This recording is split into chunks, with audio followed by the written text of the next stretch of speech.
Alors, مرحبا بكم الناس الكل تسمعوا فيا؟ تسمعوا فيا ولا لأ؟ D'accord, très bien. On va voir ensemble aujourd'hui deux cours. Le premier cours, c'est sur la fibrillation atriale. Le deuxième cours, c'est concernant le rétrécissement aortique. Et j'espère que ça serait interactif. Donc, n'hésitez pas à me poser des questions au fur et à mesure. N'hésitez pas à m'interrompre. D'accord? Donc, je vais commencer par le premier cours sur la fibrillation atriale, qui est le trouble du rythme. Pourquoi choisir la fibrillation atriale en particulier donc dans un cours à part? Parce que c'est le trouble du rythme le plus fréquemment rencontré. Alors, ce trouble du rythme, on le voit dans un tiers des cas, donc un tiers des hospitalisations pour troubles du rythme. Sa prévalence, elle est de 1 à 2% dans la population générale, mais surtout, c'est un trouble du rythme qui augmente avec l'âge. Et chez les sujets âgés de plus que 80 ans, ça arrive jusqu'à 10% donc, de cette population. On le voit particulièrement en cas de pathologie cardiaque, c'est-à-dire insuffisance cardiaque ou valvulopathie, mais on peut le voir aussi dans les autres cardiopathies de façon beaucoup moins importante. Alors, comme rappel, donc c'est le rappel électrophysiologique, je vous rappelle que l'impulsion électrique, en fait, les impulsions naissent au niveau du nœud sinusal. Comme vous voyez ici, le nœud sinusal au niveau du toit de l'oreillette droite. Et puis, ces impulsions vont parcourir à la même vitesse les voies de conduction auriculaire. Ils vont arriver jusqu'au nœud atrioventriculaire. Et il y aura une dépolarisation au début des deux oreillettes. Et ces deux oreillettes, donc cette dépolarisation est traduite par ce qu'on appelle l'onde P sur l'électrocardiogramme. Et puis, ces impulsions vont être ralenties au niveau du nœud atrioventriculaire et ça va donner l'espace PR. Et puis, ça va parcourir le faisceau de His et ça va partir dans les deux branches des deux faisceaux de His de la même façon, de façon à donner la dépolarisation des deux ventricules qui se traduit par les complexes QRS. Et c'est pourquoi les complexes QRS, c'est fin, c'est parce que les deux ventricules se dépolarisent de la même façon. Donc, tout ça va donner ce qu'on appelle le rythme sinusal. Et je vous rappelle que le rythme sinusal est défini essentiellement par 4 éléments. La première chose, c'est que chaque onde P elle est suivie par un QRS. Deuxième chose, c'est que chaque QRS est précédé par onde P. Troisième point, c'est que l'espace PR est constant. Et quatrième point, c'est le fait d'avoir des ondes P positives en inférieur. Si vous avez par exemple des ondes P négatif en inférieur. Qui dit inférieur, c'est les dérivations inférieures des 2, des 3 AVF. C'est que le rythme ne sort pas du nœud sinusal. Parce que normalement, si ça sort du nœud sinusal, donc le vecteur de dépolarisation, ça va être donc se déplace en bas, de façon que ça va être positif en inférieur. Donc, oui, madame, c'est la même chose que la fibrillation auriculaire. Là, je parle du rythme sinusal, d'accord?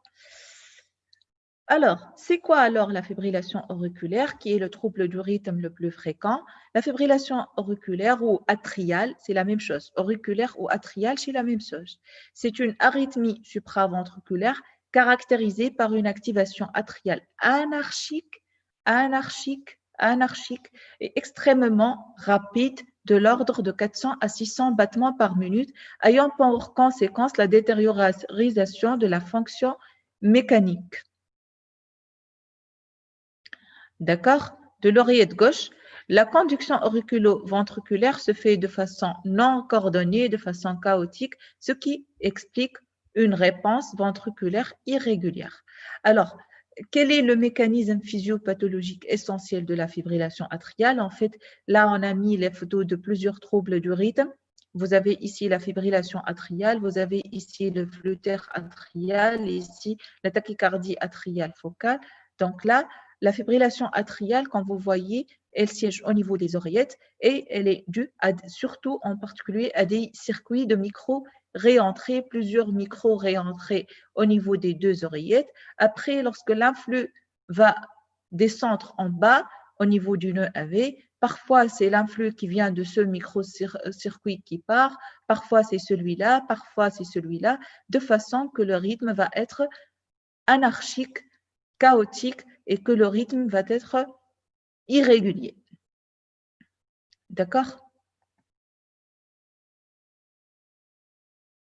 Alors, madame, la fréquence ne rentre pas dans les caractéristiques d'un rythme sinusal. Non, les caractéristiques du rythme sinusal, c'est 4 caractéristiques.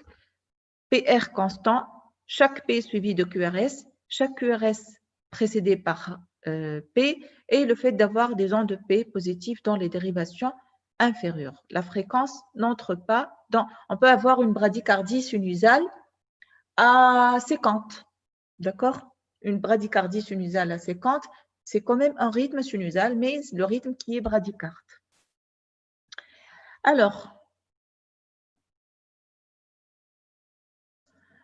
pour les aspects électriques, donc comme on vient de voir, c'est qu'il n'y aura pas d'onde P, il y aura plutôt ce qu'on appelle des ondes F qui sont très rapides, entre 400 et 600 battements par minute, ce qui va engendrer une activité atriale irrégulière, plus ou moins ample, c'est ce qu'on appelle les FA à petite maille ou grosse maille, mais d'une façon générale, ça donne l'aspect de trémulation de la ligne isoélectrique. Pour le rythme ventriculaire, il sera irrégulier, rapide, sauf dans quelques cas qu'on va voir par la suite. Donc là, c'est un électrocardiogramme. Vous voyez, on ne voit pas d'onde de P vraiment bien visible. Vous voyez, on voit une trémulation de la ligne isoélectrique. Et en plus de ça, c'est ce qu'on appelle les ondes de F. Et en plus de ça, le rythme, il est irrégulier. Vous voyez, l'espace RR n'est pas constant. D'accord? Alors, classification de la FA. Il y a en fait plusieurs après un premier épisode. La fibrillation atriale pourrait être asymptomatique chez certains patients, mais une fois qu'on a découvert le premier épisode, on distingue 4 classes de FA. Il y a la FA paroxystique, la FA persistante, la FA persistante au long cours et la FA permanente.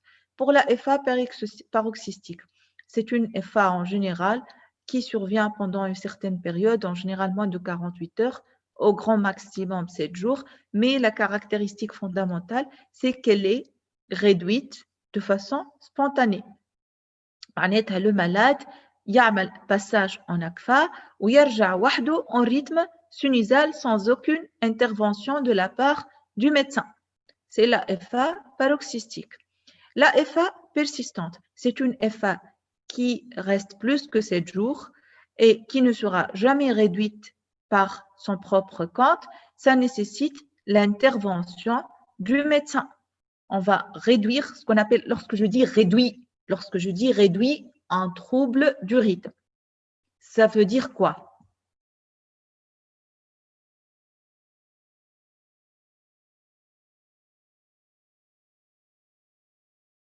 Qui peut me répondre?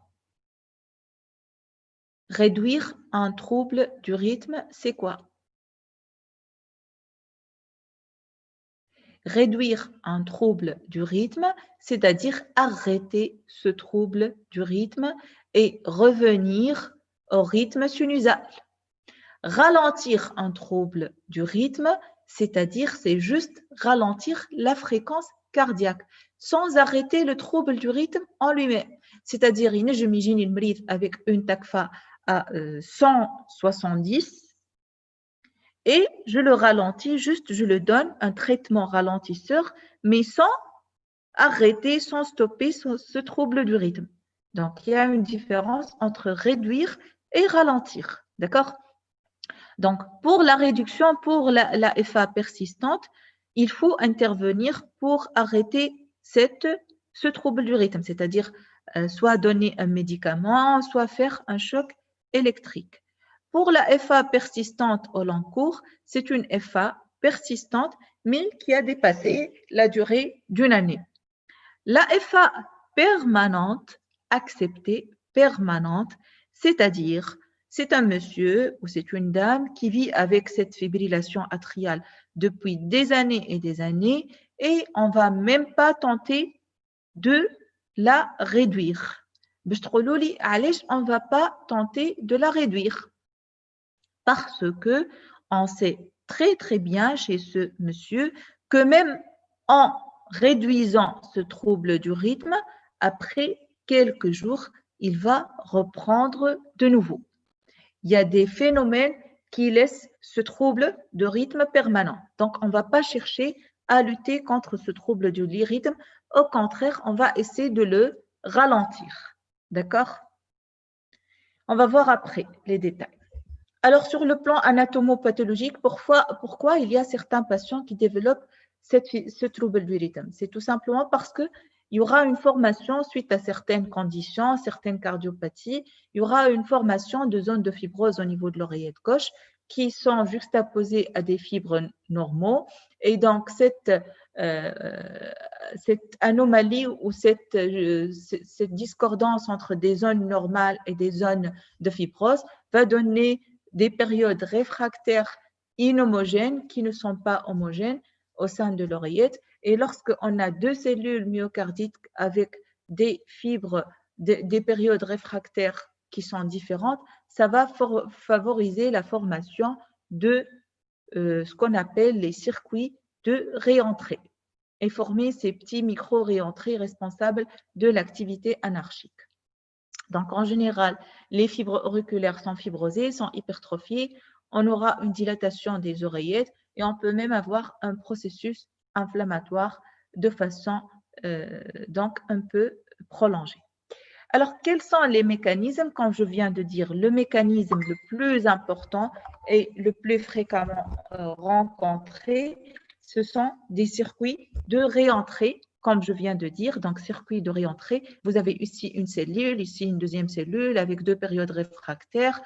Donc, ça va donner un circuit de micro-réentrée. Et ce circuit de micro-réentrée, il peut exister partout au niveau des oreillettes pour donner surtout la FA permanente.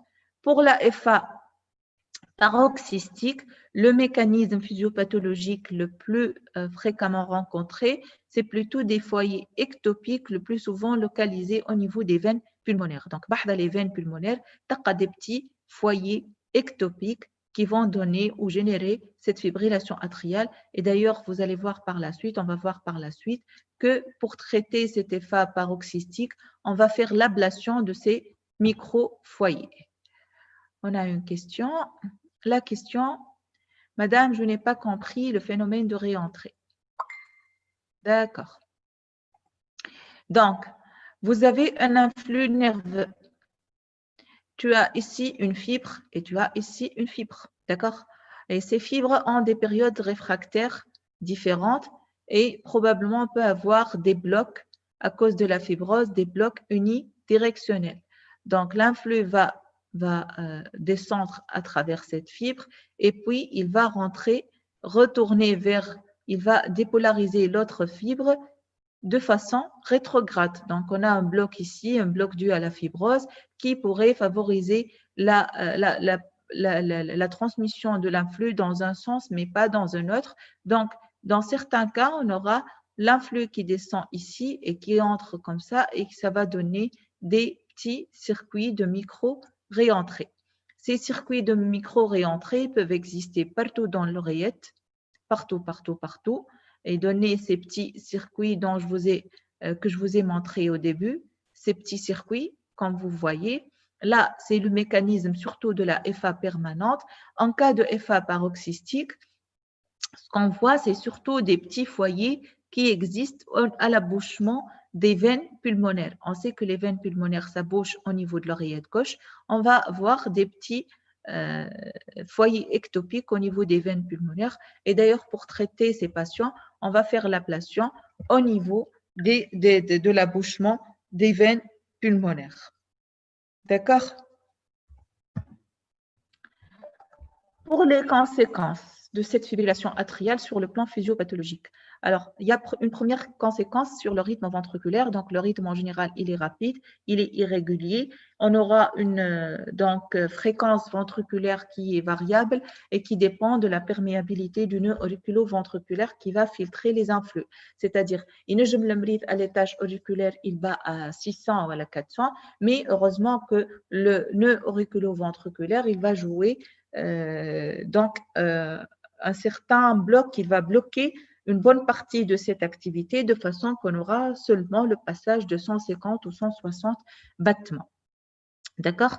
Sur le plan hémodynamique, il y a une chose qui est très importante, c'est que normalement, chez un sujet qui n'a pas de fibrillation atriale, il y a ce qu'on appelle la systole auriculaire, la contraction de l'oreillette qui correspond à la partie qui est active, plutôt la phase active. Là, c'est écrit passive, donc plutôt la phase active du remplissage ventriculaire qui correspond à 5% au repos, qui assure 5% du débit cardiaque, mais à l'effort, ça peut arriver jusqu'à 25%, surtout en cas de cardiopathie. Donc, le remplissage fait une période passive, c'est à cause de différences de pression entre l'oreillette gauche et le ventricule gauche, et une période active grâce à la contraction de l'oreillette gauche, qui est la systole auriculaire. كيف المريض il fait un passage en ACFA, on perd cette systole auriculaire qui est la contraction الأخيرة اللي تجي في آخر السيكل في آخر diastole pour vider encore l'oreillette gauche et remplir le VG n'existe plus. Et donc, le malade, son cœur ne se remplit pas correctement et donc peut développer de la dyspnée d'effort, la maltolérance à l'effort et aussi, au long cours, on peut avoir un risque d'insuffisance cardiaque. Ça, c'est la conséquence en aval de l'oreillette gauche, c'est la diminution du débit cardiaque.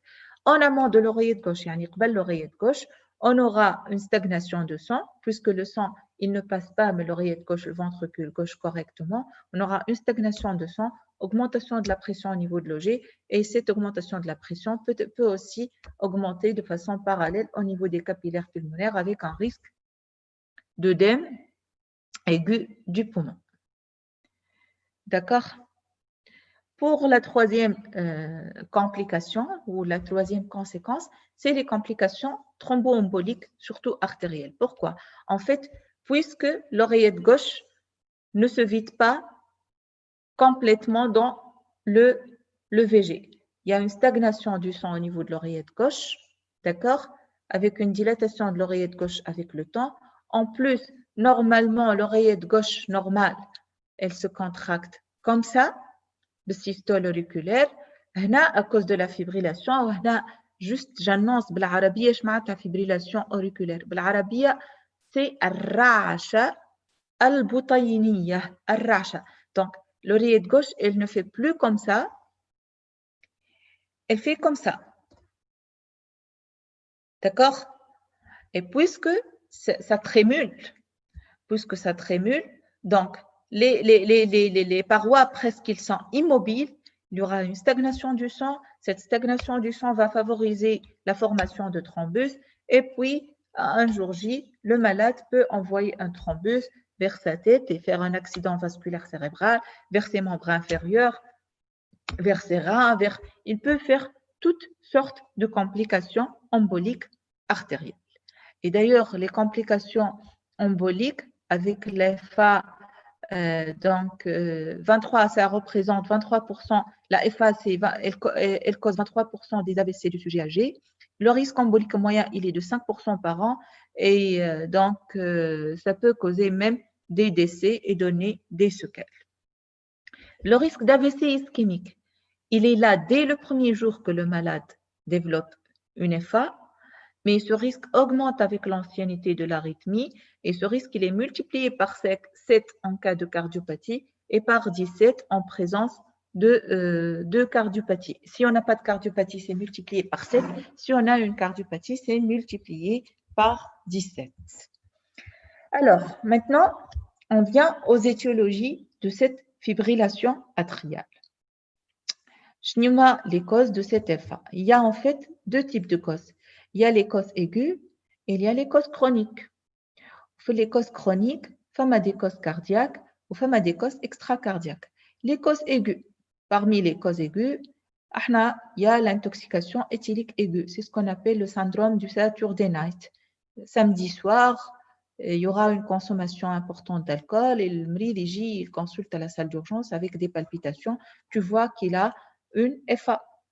L'électrocution, l'infarctus de myocarde à sa phase aiguë, la péricardite ou la myocardite aiguë, l'embolie pulmonaire, la pneumopathie aiguë et la chirurgie cardiaque ou pulmonaire, ce sont les principales causes de FA aiguë. Les causes chroniques, il y a les causes cardiaques, tête de liste, c'est les valvulopathies, d'accord? Essentiellement les valvulopathies mitrales, le RM, parce qu'on sait que le RM, ça va entraver le passage du sang de l'oreillette gauche vers le ventricule gauche, d'accord? Et ça va encore favoriser la stagnation du sang et la formation de FA. Et d'ailleurs, l'apparition de FA, elle tourne un marquant évolutif de la maladie et va précipiter l'apparition de signes d'insuffisance cardiaque. Il y a les cardiomyopathies, d'accord, les cardiomyopathies ischémiques, hypertrophiques. Et là, j'insiste sur une cause très importante, c'est les cardiopathies hypertensives. Dans notre pays, la cause la plus fréquente, c'est la cardiopathie hypertensive. 15% des FA sont dus à une cardiopathie hypertensive. D'accord? C'est une HTA très, très fréquente. C'est pourquoi il faut traiter l'HTA de façon convenable pour éviter l'apparition de FA. Il y a la cardiopathie congénitale, surtout les communications interauriculaires vieillies qui donnent une dilatation des cavités droites. Les causes chroniques extracardiaques, c'est essentiellement l'hyperthyroïdie. Donc, j'ai un passage en ACFA. Bien sûr, nous avons interrogatoire BEHI, je fais un trouble métabolique, je fais un prise d'alcool, ainsi de suite. Mais aussi, je demande un bilan thyroïdien pour éliminer une FA secondaire à une hyperthyroïdie. Les affections pulmonaires, la pneumopathie, l'embolie, poussée d'insuffisance respiratoire, les arythmies par hyperstimulation vagale ou au contraire sympathique. Et donc, ma femme عباد, lorsqu'ils vagalisent, يعملوا passage en FA. Ou au contraire, lorsqu'ils ils sont stressés et lorsqu'ils sont hyper stressés, ils développent une FA, ce qu'on appelle la FA adrénergique ou sympathique. On a une question. Est-ce que ces étiologies provoquent le phénomène de réentrée? Oui, chauffe. Le phénomène de réentrée, c'est le mécanisme physiopathologique de la FA. C'est soit un phénomène de micro-réentrée, c'est le phénomène le plus fréquent, soit un foyer ectopique dans les veines pulmonaires. Ça se voit surtout sur les FA paroxystiques. D'accord? Et puis, les étiologies, ça diffère. En général, les étiologies qui donnent une FA chronique ou les étiologies chroniques, une cardiopathie hypertensive chronique, en général, c'est plus des micro-réentrées. Lorsque ça donne un truc paroxystique, l'oreillette gauche, elle est de petite taille et tout ça, mazelt mahiesh FA permanente. C'est les foyers ectopiques qui sont les veines pulmonaires ou les EDA en général, on peut les traiter par ablation par radiofréquence. Donc, nous sommes les veines pulmonaires et on fait du courant pour ablater ces foyers ectopiques et arrêter la FA. La FA idiopathique reste un diagnostic d'élimination, parfois associé à un bloc sino-auriculaire pour donner la maladie rythmique de l'oreillette, c'est-à-dire c'est le fait d'avoir donc par moment FA et par moment plutôt donc on aura plutôt une bradycardie, surtout une dysfonction sinusale. D'accord? Pour l'étude clinique, la présentation clinique, on va prendre comme exemple, c'est la FA permanente.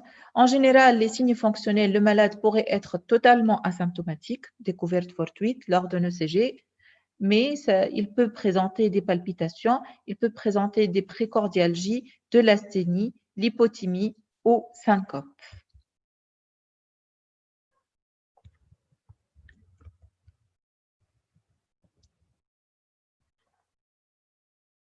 Alors, fait l'examen physique, bien sûr, On va faire l'auscultation cardiaque pour voir si on a bien sûr un souffle ou des signes en faveur de valvulopathie.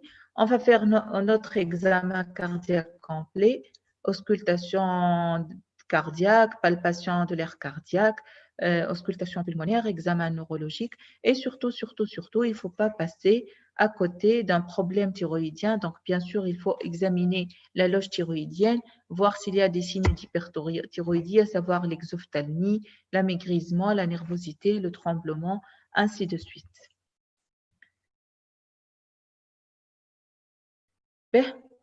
Et donc, j'ai le مريض, l'histoire كيفاش باش يجي المريض عنده histoire de palpitation, bien sûr, ونعملوا le CG, نلقاو une FA. والا par moment, parfois ما نلقاوش la fibrillation atriale, mais on la suspecte.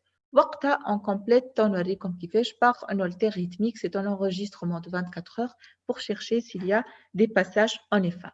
Alors pour le CG, je répète ميسالش, donc l'activité auriculaire, et on en a plus de dente P.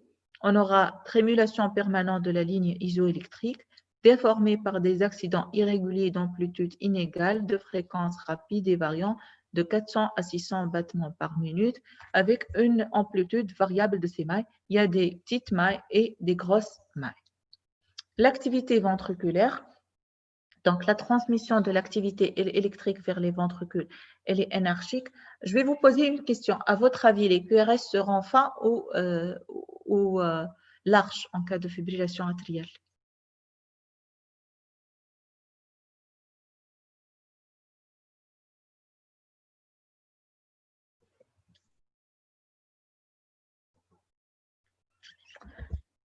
Fin, fin, fin. Pourquoi? Qui peut nous dire pourquoi?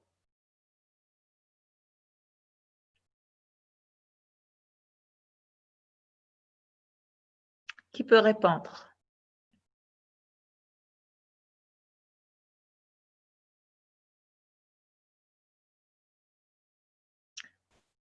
أنس يا أنس بوغريو. أنس يتكلم يا أنس. Tu es là? Tu peux m'expliquer pourquoi c'est fin? اتكلم هيا خلينا نسمع صوتك.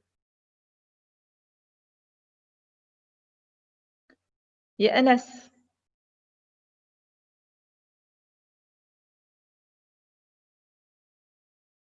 شكون يحب يتكلم؟ مدام أيوه. هي الفريكونس معناها نتاع الديبولاريزاسيون نتاع لي زوريكول مش تكون عاليه، ومهما النوريكول فونتريكول مش يحاول ينقص انا ديما مش تقعد عاليه، دونك في ساعه الكوندكسيون مش تصير في ساعه. Et ma question, est-ce que les QRS sont fins ou les QRS sont larges? وقتاش on trouve des QRS larges? إذا كان الطون نتاع الكوندكسيون طويل.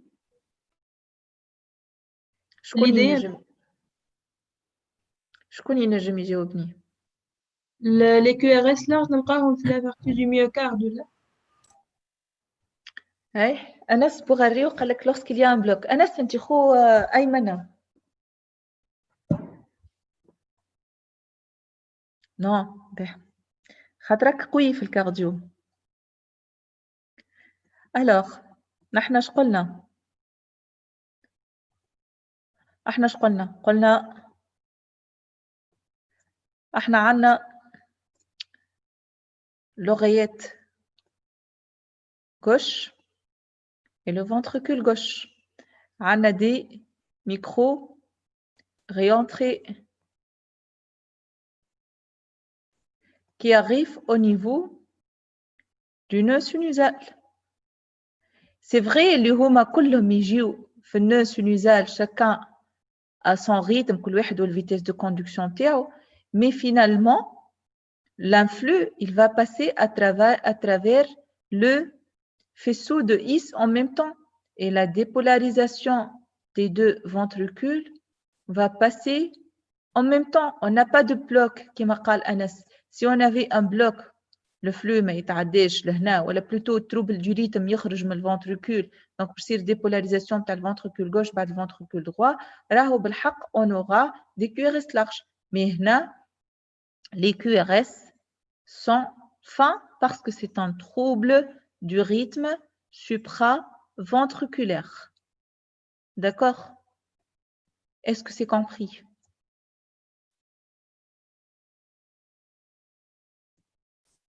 Madame, Oui? في التاكيكاردي ventriculaire معناش دي QRS large. Au contraire, fait tachycardie ventriculaire, on aura des QRS larges. Pourquoi? Parce que la tachycardie ventriculaire, le problème, il naît au niveau des ventricules. Donc, le trouble du rythme, le mécanisme du trouble du rythme. قريتوها انتم ولا ما زلتوا؟ مازلنا. Non, madame, pas encore. Donc, ici, tu auras un micro-réentrée, une micro-réentrée ou un foyer ectopique. Donc, dépolarisation, مش تخرج من ventricule, l'influx باش يخرج من ventricule, il va dépolariser le premier ventricule, en bas il va dépolariser le deuxième ventricule, de façon que les QRS seront larges. احنا في l'EFA, donc le trouble du rythme, il sort de l'oreillette, la dépolarisation des deux ventricules, elle se fait en même temps, donc les QRS sont fins. D'accord? Oui, d'accord. Ben.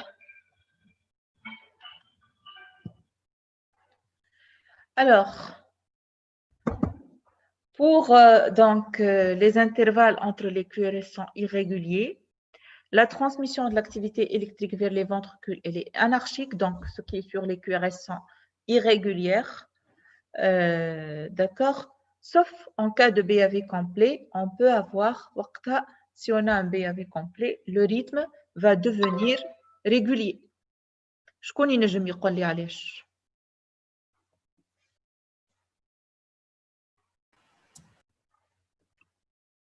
شكون ينجم يقول لي علاش؟ شكون ينجم يقول لي علاش en cas de BAV complet, le rythme va devenir régulier. مدام اي نسمع فيك. مدام خاطر في الفيبريلاسيون auriculaire, la fréquence anarchique elle sera compensée par le bloc auriculo-ventriculaire. Donc automatiquement باش تصير régularité نتاع الريتم ventriculaire. احنا الساعة on peut avoir en même temps trouble du rythme, trouble conductif ولا؟ Oui, pourquoi pas. Oui. به شوف. تو تقراوها، قريتوها الكور نتاع البي في ولا ما زلتوا؟ لا مازلنا. به خلينا نفسر لكم. دونك احنا نورمالمون كيف عندنا ان بلوك اوريكولو فونتريكولير معناتها لو نو هذايا auriculo ventriculaire, il ne va plus passer l'influx de l'oreillette et les ventricules. يقول القائل les ventricules ils vont travailler comme ça. Comment? Par une fréquence diminuée. Elle est synthétisée par les faisceaux de His ou خاطر احنا قلنا إذا كان فما bloc auriculo-ventriculaire, les ventricules vont se contracter par une fréquence diminuée de 30 à 40. هكا. لا أنس بوغردي un autre c'est sûr ما فهماش شكون بحذاك أنس. به نقول لكم كيف عندنا un bloc auriculo-ventriculaire سبحان الله البدن وحده le cœur va construire un nouveau foyer, ce qu'on appelle le foyer d'échappement.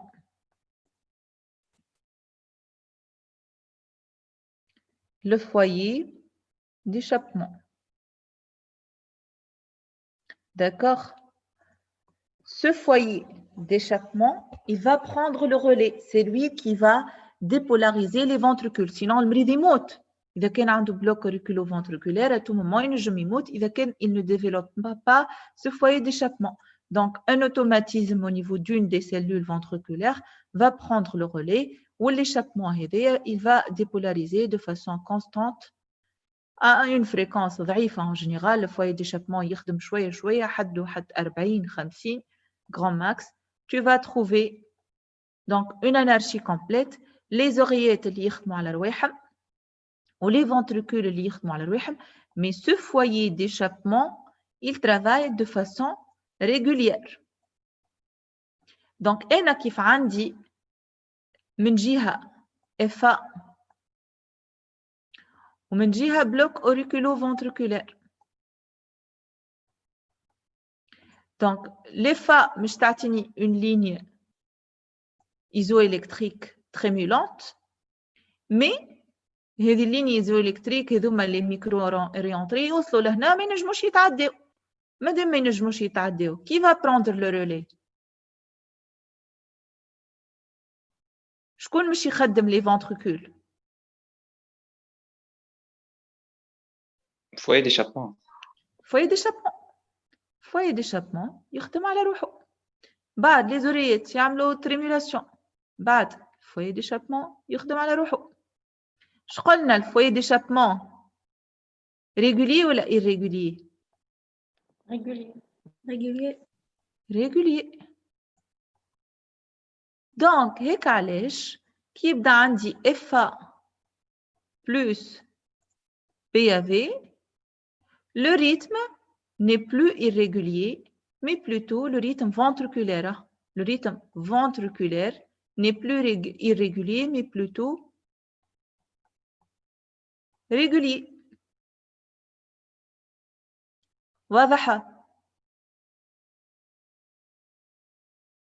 واضح ولا؟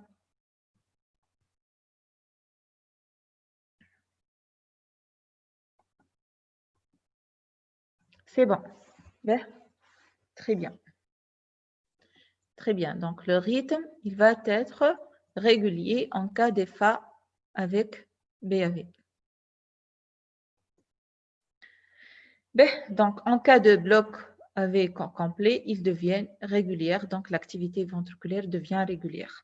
Alors, maintenant, on va répondre à une question. Comment calculer la fréquence cardiaque? كيفاش نحسبوها la fréquence cardiaque chez un sujet normal? قبل كنا ناخذ l'espace RR en grand carreau ونقسمو 300 على l'espace RR en grand carreau ولا 1500 على l'espace RR en grand carreau. هنا اش نعملو؟ نحسبو 15 grand carreau ونعرفو لي un grand carreau c'est 0,2 secondes. Donc 15 grand carreau c'est 6 secondes. نحسبو قداش عندنا من intervalle dans 6 secondes et on multiplie par 10 pour avoir le nombre de battements en 60 secondes معناتها en une minute. نفسر لكم مثلا أنا باش ناخذ من هنا لهنا. دونك عندي 1 2 3 4 5 6 7 8 9 حتى 15 grands carreaux مثلا. Je dis n'importe quoi. 15 grands carreaux, c'est ça. معناتها هذوما هكايا 6 secondes. من بعد نحسب قداش عندي من complexe QRS. عندي 1 2 3 4 5 6 7 8 9 10. Par exemple, dans 15 grands carreaux, dans 6 secondes, j'ai 10 battements. نضربهم fois 10. Ce qui va donner une fréquence cardiaque à 100 battements par seconde. Est-ce que c'est clair? Est-ce que c'est clair? مدام مادام احنا قرينا في التدريب نتاع لو سي جي نورمال اذا كان شو اسمه الفريكونس ماهيش ريغولير نعملوا 30 غرو كارو مش 15 غرو كارو. ديجا 6 secondes لا كوريسبوند à 30 غرو كارو. 0,2 fois 30 6 secondes.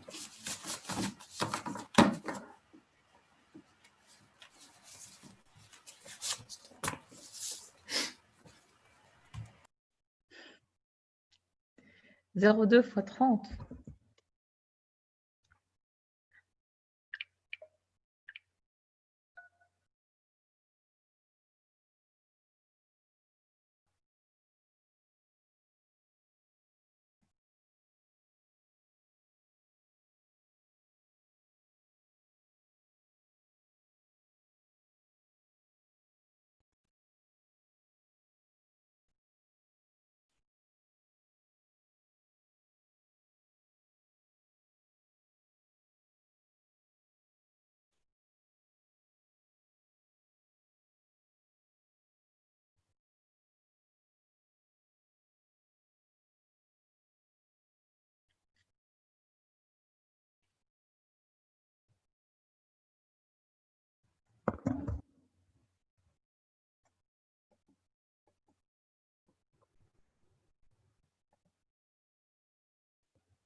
Allô, تسمع فيا؟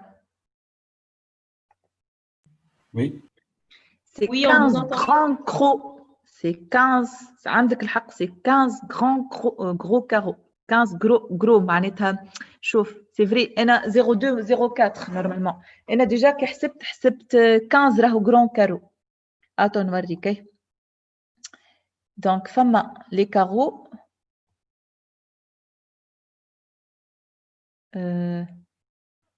خلينا juste نخرج شوف نخرج juste كي نقصد شفت لي كارو فما كارو كي هكا 15 غرام تاع 5 صحيح. ملم ولا 10 ملم. لا معناتها 10 ملم 10 ملم انا كحسبت ديجا 15 شفت قداش حسبت انا 15 غران كارو سي 04 فوا 04 فوا معناتها دو كارو كي هكا مي 1 سنتيمتر كل كارو 1 سنتيمتر فهمت. انا ديجا كحسبت شوفوا كيفاش عندي لا فليش سي فري بوتيتر انا ما فسرتش بالحق غلطتكم كي قلت 02 مي 15 غران كارو c'est 0,04 fois 0,4 fois 15. Déjà, on a خليتها 15 grands carreaux. C'est 0,4 fois 15, c'est vrai. Donc 15 grands carreaux, نقصد بهم 30 petits carreaux تاع 0,2 secondes. هذا هو. merci انك صلحت لي لغالب واحد ساعات fin de journée. به donc exemple de fibrillation atriale, on s'en fout, les petites mailles. Alors, les examens complémentaires pour étayer encore le diagnostic. Bon, les examens complémentaires, on les demande à titre étiologique. Le diagnostic positif, c'est l'ECG. Nous avons radiothorax, bilan biologique, surtout iono, bilan thyroïdien, et surtout l'échocardiogramme pour chercher si on a une cardiopathie sous-jacente, essentiellement une valvulopathie. D'accord. Sinon, je ne نطلبوا l'holtère rythmique, تنشوفوا وقتاش نطلبوا l'holtère, et les autres examens, c'est toujours dans le cadre d'étiologie, l'échographie transœsophagienne, surtout pour rechercher des emboles, surtout qui يجيك مثلا مريض عامل AVC, تعمل le CG, تلقى عنده ACFA. Donc pour avancer, تشوف ماشي عنده شي des complications emboliques au niveau du corps, on va faire une ETO. Là, les formes surtout FA paroxystique, il faut bien la rechercher. Saat la méridigique, il se plaint de palpitations, mais lorsque tu fais l'ECG, tu ne trouves rien. Tu trouves un ECG avec un rythme sinusal. Qu'est-ce que tu fais dans ce cas?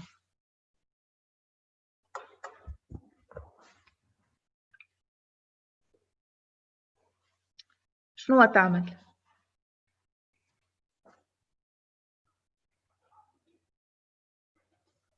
On demande une hospitalisation dans le ECG.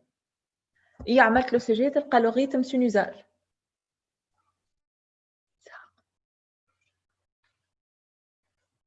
Doppler 24 heures. Holter. Doppler 24 heures, Holter 24 heures plutôt. Désolé, Holter. Et l'holtère rythmique 24 heures, c'est-à-dire tu vas donc implanter chez le patient un appareil. Et ça sert à quoi? C'est pour rechercher si pendant les épisodes de palpitation, est-ce que وقت les palpitations, il fait des troubles du rythme. D'accord? Donc, pour faire en évidence ou de faire le diagnostic de FA. Les FA avec BAV complet, on a bien détaillé ça. On a dit que le rythme va être régulier du fait que le foyer d'échappement de traumatisme situé en aval de la zone de bloc va prendre le relais. Les QRS sans fin en cas d'échappement haut situé, échappement ischien. Par contre, il sera large, ils seront larges si l'échappement il est bas situé. Par exemple, là, c'est une FA avec BAV. Vous voyez que le rythme il est régulier, le rythme ventriculaire il est régulier. Par contre, il y a des trémulations des lignes isoélectriques. Et le rythme, quand vous voyez les QRS sont larges, pourquoi les QRS sont larges? Parce que le foyer d'échappement, l'IRDAR relais, il est bas situé dans l'une des ventricules. D'ailleurs, quand tu vois, ça ressemble à un bloc de branche. Donc, إذا كان هو مثلا il est dans le ventricule gauche, il va dépolariser le ventricule gauche, il va dépolariser le ventricule droit de façon à donner un aspect qui rappelle le bloc de branche droit. D'accord? Enfin, une autre forme clinique un peu plus spécifique, c'est le fait qu'on a une FA avec préexcitation ventriculaire. Donc, le syndrome de Wolff-Parkinson-White. C'est le fait d'avoir une voie accessoire. Une voie accessoire ici.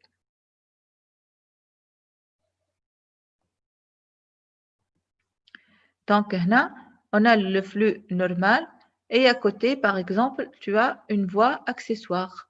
La voie accessoire, c'est ce qu'on appelle le syndrome de Wolff-Parkinson-White. Au lieu que l'influx arrive ici et passe à travers le nœud AV ou yahbat des deux côtés, il va plutôt prendre ce chemin, le chemin de cette voie accessoire. Et là, cette voie accessoire pourrait être très dangereuse. Le nœud AV, il joue le rôle de filtre. Le malade, il a un rythme ici à 400 ou à 600, il va filtrer de façon que ça ne passe qu'à 600 ou à 150 ou à 120. Là, la voie accessoire, elle peut être perméable et si 400 battements auriculaires vont passer le ventricule, ça va donner une fibrillation ventriculaire et le malade peut faire un arrêt cardiaque et il meurt. Donc, c'est pourquoi أي مريض عنده fibrillation, لازم نثبتوا عنده شي voie accessoire, الخاطر ça pourrait être dangereux et on peut même être amené à faire l'ablation de cette voie accessoire. Sur le plan ECG, ça va donner des QRS larges. Vous voyez une FA avec des troubles du rythme qui sont un trouble du rythme qui est irrégulier parce qu'à cause de la FA, mais surtout les QRS qui sont larges. Donc, c'est ce qu'on appelle le super Wolff ou le Wolff Parkinson-White. Vous voyez l'aspect, les QRS sont larges. Vous avez une onde P qui est très accolée au QRS avec des QRS sont larges avec une onde delta. Pourquoi? Parce que ce n'est plus le flux qui passe vers les QRS, ce n'est plus le flux qui passe à travers le nœud AV ou l'espace PR ou la conduction, mais à travers la voie accessoire. Les complications qui m'a ou complications hémodynamiques, essentiellement l'insuffisance cardiaque aiguë à cause de la perte de la systole auriculaire. Sinon, donc bien sûr, si le malade va rester pendant longtemps à un rythme qui est rapide, ça va donner ce qu'on appelle la cardiomyopathie dilatée rythmique. Donc, avec le temps, le malade va développer la cardiomyopathie rythmique. Les complications emboliques, essentiellement le thrombus qui va se former au niveau de l'auricule gauche et après, ce thrombus va envoyer des emboles cérébrales au niveau du cerveau, au niveau des membres inférieurs, au niveau des différents organes du cœur. Quels sont les facteurs prédisposants au risque embolique? C'est le fait d'avoir déjà des antécédents d'AVC, l'hypertension artérielle, le sujet âgé, les antécédents d'infarctus, le diabète, l'insuffisance cardiaque, si on a une oreillette gauche qui est très dilatée, en cas de dysfonction du VG et en cas déjà d'existence préalable de thrombus. La prise en charge de la FA, alors comment on prend en charge une fibrillation atriale? Il y a plusieurs volets. Le premier volet, c'est de traiter la cause aiguë en elle-même. Deuxième volet, c'est le traitement anticoagulant pour lutter contre les complications emboliques. Troisième volet, c'est la gestion du rythme. On peut contrôler l'arythmie, c'est-à-dire on peut réduire comme on peut tout simplement ralentir. D'accord? Il y a le contrôle comme il y a, donc ici, juste la fréquence, réduire la fréquence. Le contrôle, c'est-à-dire ralentir, réduire la fréquence. Ou bien réduire, c'est-à-dire restaurer. Donc, le contrôle, c'est-à-dire ralentir, pour mieux vous expliquer. Ou la réduction, c'est la restauration du rythme sinusal. C'est bien la restauration du rythme sinusal ou bien le fait de ralentir. Et donc, quatrième volet, c'est le traitement préventif des récidives. Alors, traitement de la cause, c'est simple, il faut voir la cause et la traiter, infarctus de myocarde, hyperthyroïdie, intoxication, embolie pulmonaire, ainsi de suite. Le traitement anticoagulant, l'objectif, c'est de lutter contre les événements et les complications emboliques artérielles.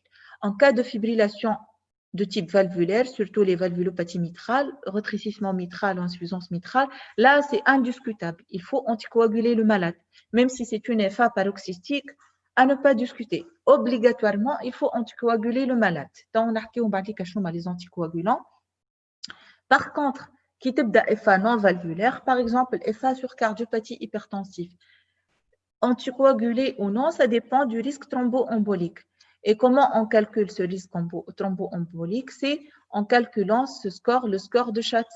C'est un score qui regroupe plusieurs paramètres, l'HTA, la fonction rénale et la fonction hépatique anormale, l'AVC, le risque, les complications hémorragiques, l'INR labile, le sujet âgé, l'alcool ou la prise médicamenteuse. Donc, chaque élément, il est coté par 1 point ou 2 points, d'accord? Et après, on fait le calcul avec un maximum de 9 points. Alors, si le malade, il a un Schatz vasque supérieur ou égal à 2, là, on doit anticoaguler le malade. Si le malade, il a 0, on ne va pas l'anticoaguler. Si le malade, il a 1, d'autres paramètres, on va voir, évaluer au cas par cas, on peut l'anticoaguler comme on peut ne pas l'anticoaguler. Par exemple, je prends un exemple.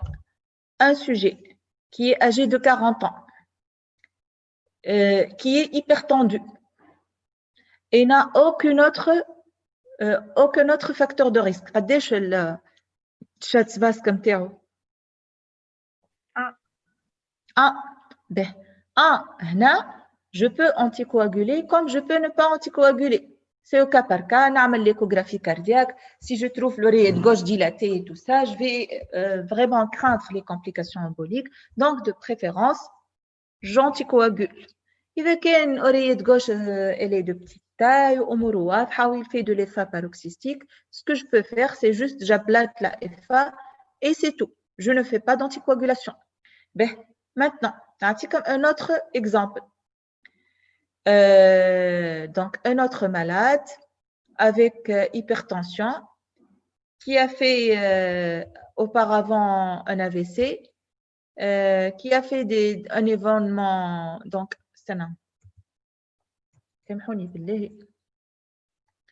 là, c'est le hash split.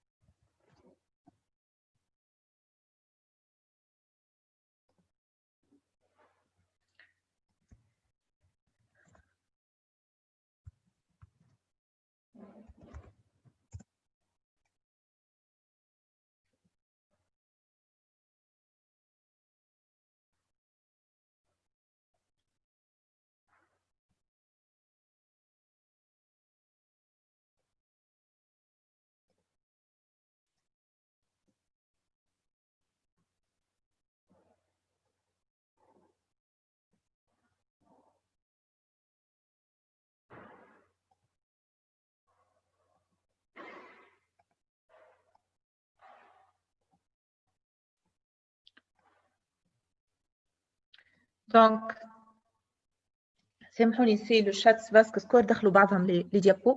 Donc, imaginez un malade qui est diabétique, qui est hypertendu, qui a fait un AVC avant. قديش الشاتس فاسك نتاعو؟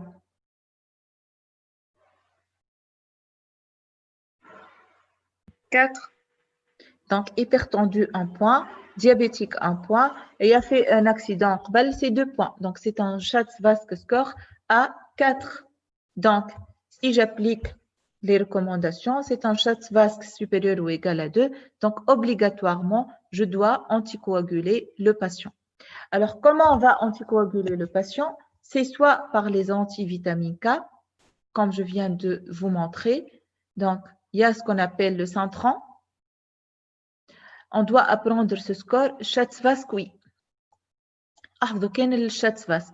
C'est simple, Schatz vasque. Donc, عندك maladie cardiaque, hypertension, âge supérieur 75 ans, diabète, AVC, maladie vasculaire, âge entre 65 et 74 ans, et le sexe, avec un maximum qui est à 9. Le score, c'est le score HDLED, c'est un score hémorragique. Donc, il faut que le malade ait un score supérieur à 2 hémorragique, nous allons vous réticent. Donc, retenez surtout le score Schatzfask. Qu'est-ce que le score Schatzfask? D'accord? Score Schatzfask. Comment on anticoagule? Soit par les antivitamines K, qui m'a le Centran, soit par les anticoagulants oraux ou les anti-oraux directs, comme le dabigatran, le rivaroxaban, l'apixaban et les doxaban, et des anticoagulants qui ne nécessitent pas de surveillance par de la biologie, pas comme les AVK qui m'a Centran. Centran, nous on le surveille, je connais une idée. Par l'INR, par le TP-INR. Et il faut que l'INR soit entre 2 et 3. 2 et 3, sahid. Donc, les malades ont Centran et on le contrôle par l'INR 2 et 3. Avec les anticoagulants oraux directs, dabigatran, rivaroxaban, l'apixaban, les doxaban, on n'a pas besoin de faire de la biologie et c'est une dose fixe pour tous les patients. D'accord? Donc, traitement anti-thrombotique. Bien sûr, on va commencer par le traitement anticoagulant par héparine, puis relayé par les antivitamines K, par Centran. Centran ne donne pas son effet dès le premier jour. Donc, il faut quelques jours pour qu'il agisse. Donc, natiu l'héparine, 2-3 jours, naou l'INR. Si l'INR entre 2 et 3, pour les patients porteurs de prothèses, on peut aller jusqu'à un INR entre 3 et 4. Waqta, on sait que notre malade, il est bien anticoagulé. D'accord? C'est pour le traitement anticoagulant. Pour la gestion du rythme, alors comment on va gérer le rythme? Soit on va ralentir, soit on va réduire, c'est-à-dire revenir au rythme sinusal. Certainement, lorsque vous avez une urgence, c'est-à-dire une ACFA mal tolérée, avec un état de choc, avec insuffisance cardiaque, donc il faut bien sûr aller directement vers la cardioversion et réduire. La cardioversion je me trouve électrique par choc électrique qui maintenant je me trouve pharmacologique par la cordarone, soit que ce soit la cordarone IV ou la cordarone par voie orale. D'accord? Donc, il y a le choc électrique externe ou cardioversion consiste à délivrer sous anesthésie générale un courant transthoracique d'une intensité de 100 à 360 joules grâce à de larges électrodes et il permet d'obtenir le retour en rythme sinusal mais ne garantit pas son maintien. D'accord? Donc, il y a le choc électrique. Et la cardioversion pharmacologique, comme c'est surtout la myodarone ou la flécaïne. فما des situations où je te dis madame وقتاش انا جو réduis وقتاش je ne réduis pas. Bon, كي تبدا عندك une urgence مريض qui mal tolère son EFA avec état de choc, EFA avec insuffisance cardiaque aiguë, là il faut réduire. Qui يبدا sujet jeune, qui يبدا la EFA n'est pas encore ancienne, une EFA qui n'est pas une EFA persistante, une EFA persistante au long cours. On va essayer de la réduire. Qui تبدا EFA permanente عندها 4 ولا 5 سنين والمريض il vit avec, ça sert à rien de réduire.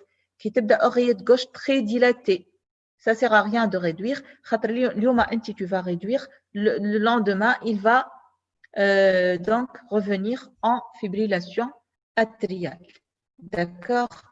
Donc, quelques éléments d'orientation. Si on est dans le cadre de sujets âgés, EFA ancienne, récidive fréquente, EFA bien tolérée, EFA bien ralentie, faible chance de succès, on va plutôt ralentir par des traitements qui vont abaisser la fréquence cardiaque. Si par contre le sujet est jeune, la EFA est récente, le malade il est très symptomatique, il est en insuffisance cardiaque, il est en état de choc, les chances de succès sont très importantes. On a une EFA aiguë, ainsi de suite, c'est un candidat potentiel à l'ablation. Waqta plutôt, on va réduire. C'est quoi AA? Contre-indication aux antiarythmiques. Qui تبدا عندك une contre-indication aux antiarythmiques, وقتها c'est pas la peine. Donc il faut plutôt réduire. Alors c'est juste, j'attire votre attention. اللي احنا Avant de réduire, on doit s'assurer de la vacuité de l'oreillette gauche. On n'a pas de thrombus dans l'oreillette gauche. علاش؟ خاطر انت imaginez عندك thrombus في l'oreillette gauche وتجي تعمل له choc électrique للمريض. Tu fais retourner le cœur au rythme sinusal. تكون عندك oreillette gauche qui trédule وعندك thrombus. ترجع المريض il se contracte. Donc quel est le risque? Et tu as un thrombus. Embolie.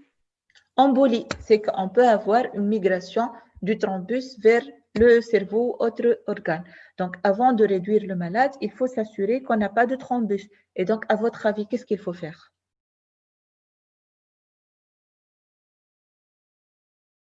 Embolectomie. لا يا أنس بغريو نحب نشوفوا هذا أنس بغريو ETO. Donc, il faut faire une échographie transœsophagienne pour s'assurer que vous n'avez pas de thrombus dans l'oreillette gauche. Imaginez un comme thrombus dans l'oreillette gauche. Qu'est-ce que vous faites?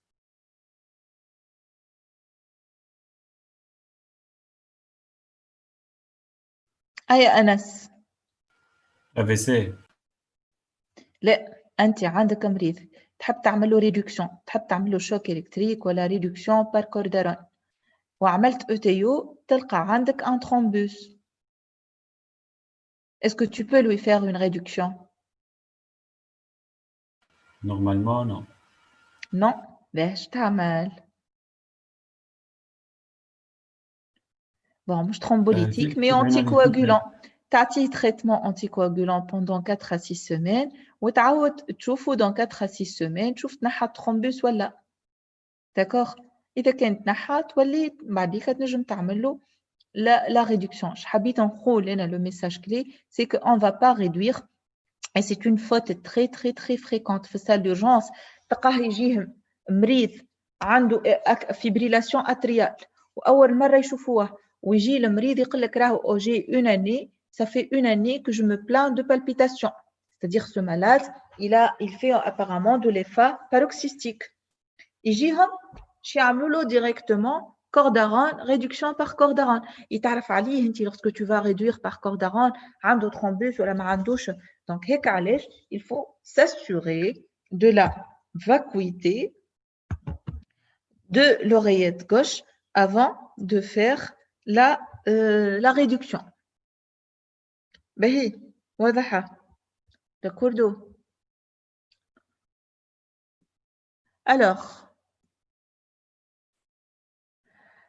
si j'ai décidé de ne pas réduire, j'ai décidé, مثلا, j'ai une mamie de 70 ans qui est hypertendue et qui se plaint depuis 5 ans de dyspnée de palpitation et j'ai une FA, je fais l'échographie, je trouve une cardiopathie hypertensive, une oreillette gauche très très très dilatée.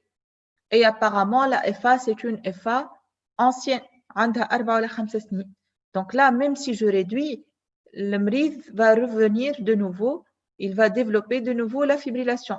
Donc ça ne sert à rien, je vais ralentir. Comment je vais ralentir?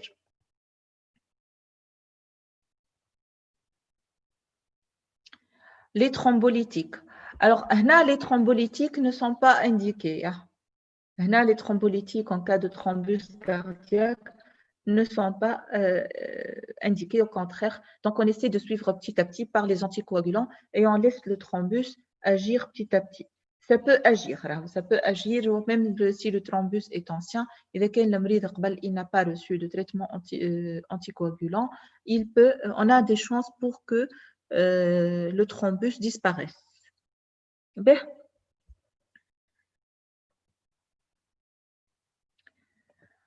Sinon, on a une jeune mamie, elle est hypertendue, ça fait 5 ans qu'elle a fait une FA, où l'oreillette gauche elle est très très très dilatée, elle ne demande rien à personne. Est-ce qu'on va s'amuser à faire la réduction?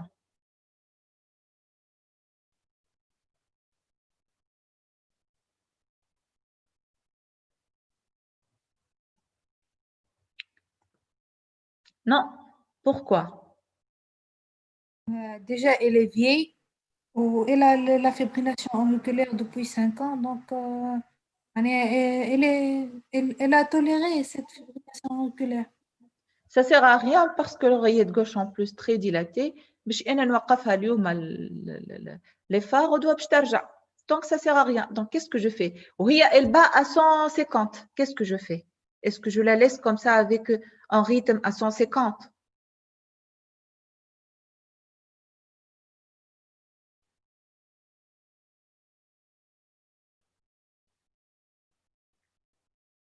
Ralentir, très bien. On va ralentir la fréquence cardiaque. Comment on va la ralentir? On va la ralentir par ce qu'on appelle les bêta-bloquants, les inhibiteurs calciques, les digitaliques. Donc, ce sont des traitements qui vont abaisser la fréquence cardiaque sans revenir au rythme sinusal. Sinon, il y a des malades qui ont une FA paroxystique. D'accord? Et donc, les malades, on peut les traiter de façon radicale en faisant l'ablation par radiofréquence. Donc, vous voyez ici les veines pulmonaires. On crée des circuits de fibrose tout au long des veines pulmonaires pour les isoler du reste de l'oreillette gauche pour arrêter l'apparition de fibrillation auriculaire par la suite paroxystique. Alors, en conclusion, la fibrillation auriculaire, ça représente le trouble du rythme le plus fréquent. Il en résulte une perte de l'activité auriculaire dont le ralentissement hémodynamique peut être sévère en cas de cardiopathie sous-jacente. La thérapeutique dépend surtout de la tolérance cardiaque et évolutive, clinique et évolutive, selon le caractère paroxystique ou permanent de la FA et de la cardiopathie sous-jacente. Le traitement anticoagulant est très, très important chez ces patients à haut risque pour prévenir les complications et les accidents thromboemboliques. Est-ce que vous avez des questions?